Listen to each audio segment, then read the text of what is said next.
রিমি মাত্র ৮ বছর বয়সে মায়ের মুখ হারায়। মায়ের মৃত্যুর পর তার পৃথিবী যেন অন্ধকার হয়ে যায়। বাবা কয়েক মাস একা থাকার পর আবার বিয়ে করেন। ছোট্ট রিমি ভেবেছিল হয়তো মা চলে যাওয়া শূন্যতা পূরণ হবে, তবে নতুন মা তাকে বুকে টেনে নেবে। কিন্তু সেই আশাটা সবচাইতে বড় ভুল প্রমাণিত হলো। সৎ মা মালেকা প্রথম দিন থেকে রিমিকে দূরে ঠেলে রাখতেন। সবাইকে দেখানোর জন্য হাসি মুখে তাকে ডাকতেন, কিন্তু দরজার আড়ালে শুরু হতো নির্মম অত্যাচার। কখনো না খাইয়ে রাখা, কখনো বই খাতা সিটে ফেলে দেওয়া, কখনো গায়ে হাত তোলা। সব কিছু যেন প্রতিদিন নিয়ম মেনে গেছে। রিনি চাইতো বাবাকে বলতে, কিন্তু প্রতিদিন সৎ মা আগে গিয়ে বাবাকে কান্নাকাটি করে বলতো, আপনার মেয়ে আমাকে মানে না। আমি তো কত কষ্ট করে চেষ্টা করতেছি ভালো হতে, কিন্তু আর আমার সঙ্গে খারাপ ব্যবহার করে।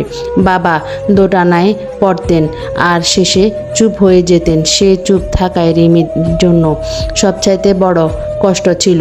স্কুলে গিয়ে রিমি সবার থেকে আলাদা হয়ে থাকতো। অন্যদিকে মা সুন্দর জামা পরাতেন না, টিফিনে ভালো খাবার দিতেন না, তবুও ওর চোখে এক ধরনের দৃঢ়তা ছিল। শিক্ষকেরা লক্ষ্য করতেন মেয়েটা কেমন মনোযোগ দিয়ে পড়াশোনা করতেন। একদিন ক্লাসে শিক্ষক বললেন, পরিশ্রম করলে জীবনে কিছু অসম্ভব না।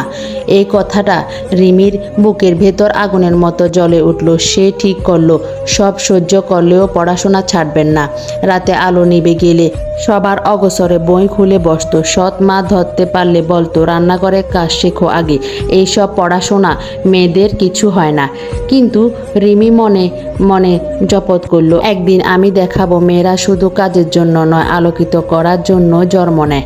বছরের পর বছর কেটে গেল। অত্যাচার, অপমান, একাধিক সব কিছুই সাথে যুদ্ধ করে রিমি স্কুলে শেষ করলো, কলেজে ভর্তি হলো। সৎ মা তখনও হিংসায় চোখ রাগান্বিতেন, কিন্তু রিমির ভেতরের শক্তি তাকে টলাতে পারল না। অবশেষে রিমি মেডিকেলে ভর্তি হলো। প্রথম দিন যখন সংবাদ ঘরে এলো, সৎ মার মুখ ভার করে বললেন, ডাক্তারি পড়াশোনার খরচ বহন করবে কে? এত টাকা কোথা থেকে আসবে? রিমি শান্ত গলায় বলল, আমি স্কলারশিপ পেয়েছি। সেই থেকে আর কোনো বাধায় আটকাতে পারল না রিমিকে।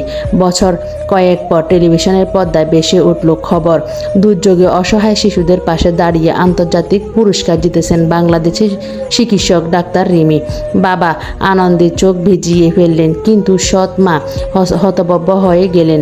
চারপাশে সবাই রিমিকে সম্মান করেছিল, আর তখনই রিমি ধীরে ধীরে মায়ের দিকে তাকিয়ে শুধু একটাই কথা বলল, আপনি যতই অত্যাচার করেছেন, সে কষ্ট আমাকে শক্ত করেছে। আমি অপরাধী নয়, আমি সফল।